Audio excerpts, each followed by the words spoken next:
Welcome to Anchor TV, shot from the hub in beautiful downtown Cartersville, held together with duct tape, paper clips, and Gorilla Glue. We come to you now live from the hub with our host, Mr. Bobby Lawrence. Hello, Bobby. What's going on, Gordon? We have a guest today. Oh, yeah. Who we got? He's right here. I knew that. Doug Belisle. Yes. Doug Belisle. From the Collaborative. Yes, Yeah. from that place. Welcome. Good to be here. Good to see you. It's How's it always a going? pleasure. Yeah. We know him. Yeah. Oh, yeah. How's it going, man? Man, it's going great. It's been one of those days. Okay, yeah. Yeah. There we go. Oh, boy. We're just wasting time here. Terrific. Hey, we got to get to the thing here. So, hey, well, first of all, let's start off with the Collaborative. What exactly do you do? So I work with a nonprofit here in Bartow County, and it's actually a network of nonprofits that are partnered together within the states. The only model of its kind really in the U.S. So all 149 counties or 159 counties in the state of Georgia have a person that is dedicated to making sure that collaboration happens within their county. And so my job basically is kind of like I'm the guy that makes sure that everyone is talking to each other so that we can work together and pull in the same direction for children and families in our counties and all over our state. Now, are you talking about government entities or nonprofits? Or? Sure. We work with nonprofits. We work with local businesses, with state and local government, with social services to kind of pull everybody together. Anybody that has anything to do with making sure that our families stay strong and making sure that our children are healthy and doing well in school. We partner with all of those sectors that have their hands in the pot, so to speak, when it comes to families and children. I mean, we believe that so goes the family, so goes the community. So if we want strong communities, we've got to strengthen families. And then that basically, if we're going to do that, that's a huge task. We got to have everybody working together. So it's all built really on those two things that we get accomplished. We accomplish more when we work together, and then also we need everybody working together to make our family strong if we're going to have strong communities. And that's the end goal, is the family, right? That's right. Well, so every community ought to have that worldwide, really. That's right. That's right. If you want a strong community anywhere you are, you've got to work on that family structure and make sure that you have strong and stable families. So it sounds to me like you herd cats. A little bit. A little bit. It's a little bit like that. It's a little bit like that. It was kind of like that today, as a matter of fact. So, but a lot of the different organizations, 501(c), businesses, all have done a tremendous job here in Bartow County, and in other counties in the state. It's not just a Bartow County thing, but it's a statewide. That's right. And when we work together, I mean, you see that happen. And I hate that you see that there's so much disunity that gets seen from media, Right. that you don't get to see how communities pull together and how they're how they're really working together to solve problems within the community. You see that It takes a village. doesn't it? What? Wow. Somebody ought to coin that phrase or something. Oh boy. So Village. so also, not only that, it also works with all the churches too. So it's That's right. The faith community is a vital part of what we do. I actually didn't start out in nonprofit. I was a pastor and worked in and on a church staff for 15 years. And I started becoming really involved and interested in community ministry. I saw a lot of churches that had health within the organization, but weren't so concerned about the community around them. I mean, it was I guess you see from place to place a little bit of a country club mentality that forms instead of a hospital mentality. The church is there. The church exists for the people that aren't there yet, and we need to operate more like hospitals and less like clubs. And so I really branched over into nonprofit, seeking that community aspect of ministry and reaching out to the people most in need in our communities. And as I did that, it was really interesting. I found the church in the community, but not organizationally. The church is the people. Yeah. Yeah. So people working towards unification and family stability and things like that love Jesus, that were connected with one another through a common faith, already in the community. So it was very exciting to see that. So was that born out of just a call from God, or out of your own experiences or tragedies? What gave you this drive to do this? That's a great story. And I'll share the Reader's Digest version. I bought a book by Mark Batterson called All In. And the basic premise of the book is that Jesus calls us to an all-in relationship. And there are people that kind of hedge their bets, with God. They say, okay, as long as everything's going well, and as long as life's okay, and as long as you don't ask me to do anything outside of my comfort zone, I'm good. But when God asks us to do something outside of our comfort zone, or when, something happens that knocks life off course a little bit, all of a sudden we go, well, I'm not so sure I'm into this. And so it really talks about, are you all in? Have you pushed everything to the center of the table and said, whatever's in the cards, God, I'm good with, I'm in. And that book really challenged me. I really started to ask that question as I was reading that book, and just pray and say, God, am I really all in, or am I just playing around with this thing? And God really began to challenge me with some very hard things, some things that were pushing me out of my comfort zone. And I began to struggle. There were times that I wasn't sure if I was having a midlife crisis, or if I'd eaten bad Chinese food, or if it really was God talking to me. It was one of those crazy things where almost like in the story of Abraham, where God says, Abraham, leave the place that you know and go to a place, I'm not going to tell you where, but just go. Get in your car and drive, and I'll show you on the way. And I really felt like God was asking me to do some of those crazy things. And so I really started seeking some wise counsel. That whole thing of, God, is that really you? This doesn't even make sense. And so I started talking to people and saying, hey, this is what I think and I was very cautious. Maybe God is telling me this, but maybe I'm just crazy. I got that a lot. Which part?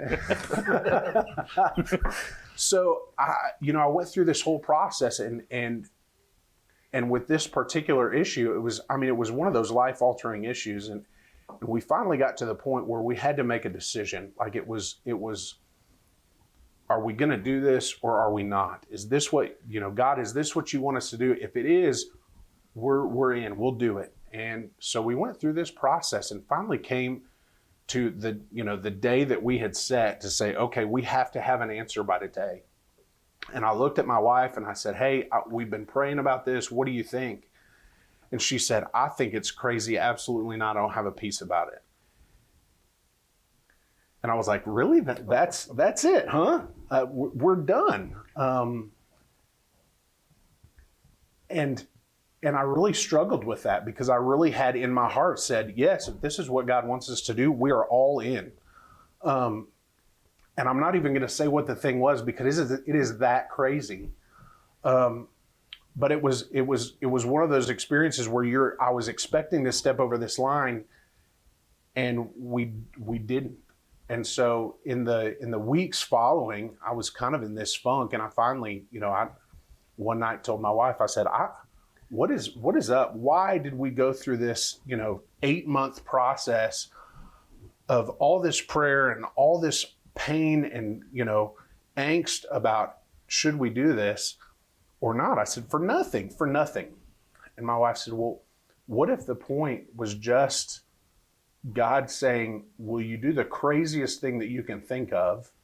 If you'll submit to do that, then you're all in. And I was like, that's the prayer I prayed in the beginning that God ended up answering all these months later it wasn't the thing that he was asking. He was answering my prayer of "Are you all in?"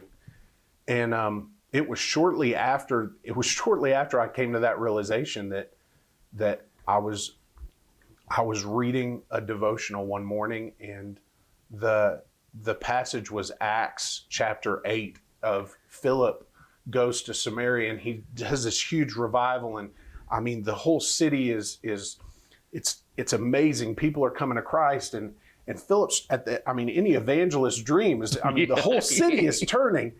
And the passage says, and God spoke to Philip and said, go to the wilderness. And so Philip leaves and he goes to the wilderness and ends up meeting the Ethiopian eunuch, and all this cool stuff happens. But it's because in the midst of everything comfortable for Philip, God said, go to the wilderness. And I went into work that day on staff at church and sat down with my pastor and said, I have to resign. God's calling me to do something else. And he was like, what? And I said, I don't know, but it's not this. And I resigned not having any idea what was next. And now you had a family at this time? Yes, I had family with 3 kids. I went home and told my wife, I said, hey, I resigned. And she said, what? What are we going to do? I said, I don't know. But I mean, it was very clear, and we're going to move forward. And right about, it wasn't but days later that this position came open. And wow. And I resisted it for a long time until, about 12 people were like, hello, God's opened this door, walk through it. And I applied, and here I am. And it's been 5 years. And probably are ministering to a broader people group. Across denominational lines, color. I mean, everything. Not only that, non-religious people. That's right. I feel more like a community pastor than I ever have when I was on staff. I'm helping to meet needs, and I'm directing people, and I'm talking and creating conversations, and it's been super fulfilling.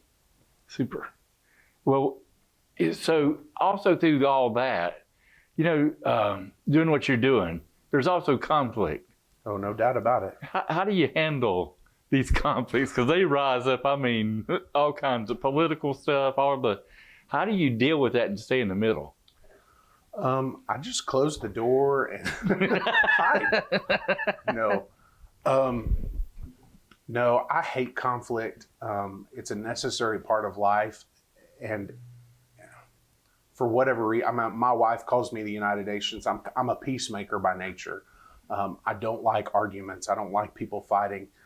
But I've learned, I think, through the years how to help people see common ground. I had opportunities throughout my ministry and even, doing nonprofit work to do some marital counseling and different kinds of counseling. And so just helping people through conflict kind of was something that I found myself in the middle of quite a few times. And really, this sounds really cliche and probably kind of, simple, but just listening solves a lot of it, because a lot of conflict occurs with miscommunication. People stop listening. They think that they heard something or they received something in the wrong way. And if you can help both sides stop and listen to one another and navigate through, I think what this person is saying is this, but you're not hearing it that way, that solves a lot of conflict. Because a lot of times we stop communicating and start reacting. Me and Gordon do it all the time. You heard that, right? Yeah, I heard it. You heard exactly what he said. And but Jesus said, "Blessed are the peacemakers," and there always seems to be few of those.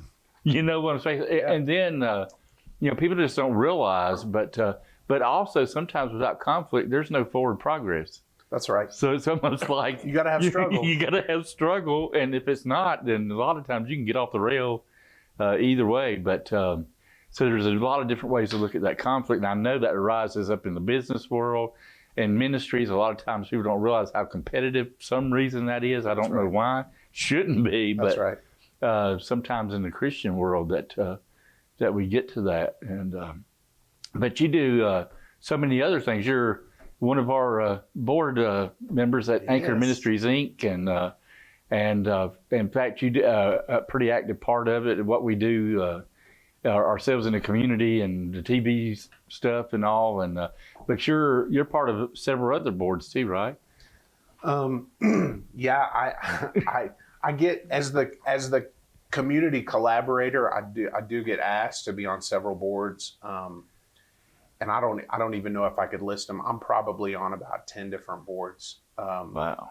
But I love going to meetings and I love interacting with people, and it gives me the opportunity to be able to connect organizations that might not ordinarily connect with one another, because I can see, you know, I've trained myself to see where the gaps are, Yeah. and to see where there's needs and try to meet those needs with, you know, with resources that are in the community. And that happens so much in nonprofit world, that somebody has a great idea and they go, oh, people need to eat. Yeah. Let's start a food ministry, or people need clothes. Let's start a clothes ministry, or people need, you know, whatever it is. And they get, you know, they get ahead of themselves and create a nonprofit instead of looking for places and organizations within the community that already are doing that. And so there's so many opportunities to create those partnerships with organizations or individuals or whoever that just want to, you know, they want to help and they just don't know. So they do it themselves, and you go, hey, there's a wheel over here. You know, There's no need. we're a nonprofit. Is that right? I haven't seen a profit since I started here What are at we? all. Whatever they paying you, we'll double it. That's terrific. Okay. Yeah, that's So, still a nonprofit. But that's all right. Hey, I'm not here for me. That's right. it's heavenly treasures. It's happened, yeah, build up our Just treasure. keep telling in yourself heaven. that. right. Yep, there you go. That's where your treasure. Yeah, That's where our treasure lies. Yeah, there you go. The only place. Yeah, and so yeah, that's really good. So basically, what you're saying is find where God's working and join in. Sometimes you don't have to go start anything. It's as simple as that. Yeah. And if you people look knew what's how going on. painful it is to start a nonprofit, sometimes it can be difficult nowadays. But organizations like yours help people walk through, get their 501(c)(3)s, point them in the right direction.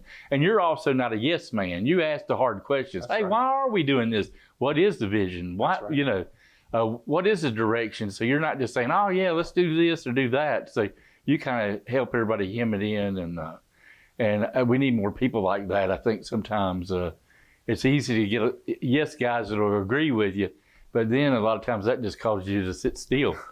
Well, and you need people like that in your life that Mhm. aren't just going to say yes, yes, yes, but that really will. At least I found that in my life. Yeah, I need yeah. people in my life that are going to go, do you really need that candy bar? Like, Yeah.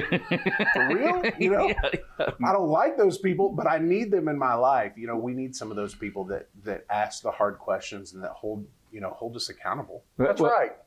Well, you know, a lot of ministries do. They think maybe they have freedom outside of the church, and really they don't realize you need even more structure, more organization to keep you in check, because it is really easy to get off. And ministry, it's harder when people really think it is, because you're That's dealing right. with the pain of the community, not only the good part of the, but you're dealing with the pain. That's right. And that makes it more difficult. And a lot of ministries struggle because they think, man, I can do whatever I want to, and it falls apart on them. When we've got to be careful how we help people. Yeah. Because it's all too easy to get that savior complex, Oh, right? yeah, Where, yeah. I'm here to help you. Oh, yeah. Well, you know, the last time I looked, I'm not perfect either. And we've got to, when we approach pain, I think in any situation, we have to approach it very humbly and say, you know, I'm broken, you're broken. We're probably broken in different ways, but we're both broken. Yeah, yeah. And we create a lot of hurt when we come in and we say, you're broken, let me help you. Yeah, oh, yeah. And you're ministering out of that brokenness and you're hurt. Yeah, that can be a disaster. And In talking about poverty is emotional poverty. That we, Oh. more so than ever, and especially since the pandemic has hit, we've become more and more isolated. And there's a pandemic, if you want to say that, we want to use that word, of emotional poverty, where people are spent, they're traumatized, you know, and that happens. I don't care how much money is in your checking Right. account. Hopelessness happens. This is the first time in history. I mean, That's right. in recorded history that you know, since we've been a country, anything like this has happened to where everyone has to be separated. And we're such a people who need others, and to be told you can't do it. That's right. It's like that's a challenge. We're talking about some of those emotional things. You know, we're pretty high up. I don't know what the percentage is on suicides in the state of Georgia, but that seems to be all over the country. All this rise in suicide. So, how do y'all? I mean, you deal with some of these ministries that deal with some of those things, and it goes back to that same thing you were just talking about, right? That's right. And it is. It's that emotional poverty and getting to a place where we've got to check on each other. Connections matter, you know. Yeah. I've got to call and check on you. And I found that sometimes those are prompts from God, you know, that somebody comes to your mind and you go, I wonder how that person is. And it doesn't take but just a minute to pick up the phone and say, hey, I was thinking, even if you leave a message, hey, I was thinking about you. I hope you're doing all right. Call me sometime. Let's connect. Even just a text message of, hey, how you doing? Means a lot. And for that person that has lost hope, who buys into a lie that they're all alone. I mean, that's the catch, is that aloneness leads to that total desperation, that total hopelessness of, I'm all by myself. Well, you know, and two, we're almost like bury our heads into saying, oh, it can't happen to my family. It can't happen to my child. It can't happen. You know, we had Pastor Richard Brown on a while back, and what happened with his son was tragic. And, you know, it's, what are the signs? You know, that's why when we get people on, we'll ask them, hey, what's the worst thing that ever happened to you? And stuff like that. What are the signs? What should we be looking for? The desperation to cause somebody to do something like that, or turn to drugs or alcohol, Right. You know. And it's different. I mean, I've witnessed cases where, you know, bye honey, I'm leaving for work, and you know, they had no idea. What in the world, you know, had no idea that this person was depressed, or that this person was, you know, had felt that isolated. You know, there's uptick in pastors committing suicide, and you think, man, and I think the deal is that there is also an isolation that comes in being around people, but not allowing yourself to be vulnerable. Yeah. Right. Not being open to, you know, how are you? We fall into that. How are you? Oh, I'm fine. Everything's good. You're blessed. Thank you. You know, and we're not okay. Yeah. Oh, yeah. Well, it's kind of like a lot of ministers I talk to, it's like they feel like they live in a glass house and everybody's got rocks, and there is some truth to that. That's right. You know, and so, yeah, it's definitely, and then you have the isolation. I was a facilitator at this Alliance for Mental Illness. Mm-hmm. And the stories, I mean, people would just gather just to share what they're going through. I haven't been there in a long time. After I found God, you know, that freed me up a lot. And the place, after I found the Lord, we would meet in a church, and then I'd start sharing the Lord. And even though we were in a church, that was a no-no. So I was like, well, I'm trying to share something that set me free, that might be able to help, because that's all I knew that could help me. And I haven't been back, but it was sobering to see how many people that are out there who, even if they're surrounded by people, are still miserable. And I mean, I came from that. I was there before, until the Lord saved me from that. Mm-hmm. And I can speak to that, you know. But the world is full of despair, and this, I mean, isn't helping with the mental state of people. Well, and type A people drive me nuts. I'm not a type A personality. You know, it's that personality that says, well, just stop, just get better. Just come on. Well, it's not Pull hard. yourself up by your own bootstraps. Yeah. And Christianity is a whole different way. That's right. You're broken. You can't do it. Right. Let somebody else pull you up. But it's even in talking about that hopelessness, as I started studying poverty and learning more about the different facets of poverty, a presenter that I learned from shared a story about an experiment that scientists did with a group of rats. And they built this maze and put cheese at the end, and put the rats in, and the rats, given them enough time, would find the cheese. They'd make it through the maze and they'd find the cheese. Well, they took a second group and they set the maze up to where the walls were electrified. And so if a rat touched the wall, it would shock it. And so rats would go and they'd touch a wall and they'd shock it and they'd, kind of back up a little bit until finally they learned, don't touch the walls. And so they'd make it through the maze and they'd get the cheese. So this third set of rats, they just shocked them at random. So as they were going through the maze, if they touched a wall, they'd shock them. And then they'd do something else and they'd shock them. And those rats, because nothing they did seemed to work, curled up in the fetal position wherever they were in the maze and died. I mean, they lost hope. And I think we've got people. Oh boy. I think we've got people all over that are in that situation. Everything that they've tried has failed. It hasn't worked. It's busted. There's been no luck. And so that they do, when that happens and you go, everything I choose is a lose situation. Right.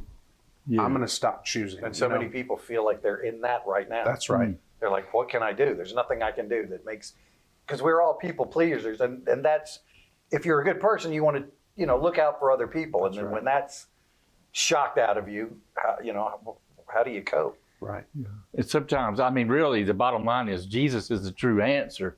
Sometimes we just don't know. Answer. But a lot of times we just don't know how to apply the cure. That's right. And sometimes as Christians, we get that confused. So I think that's the big thing. Man, I can't believe we're out of time. I know. Ain't that unbelievable? I always have to kill me. Man, Doug, I'm so glad you came with us. Yeah, it's been good to be here. I'd like to have you back on, man. And absolutely. Because you got a lot to say and a little bit of time to do it. That's right. So, hey, it was great to be here tonight. I hope y'all can be with us next week. Say goodbye, Gordon. This is Cherry Coke. Of course. Ugh. Goodbye, Gordon.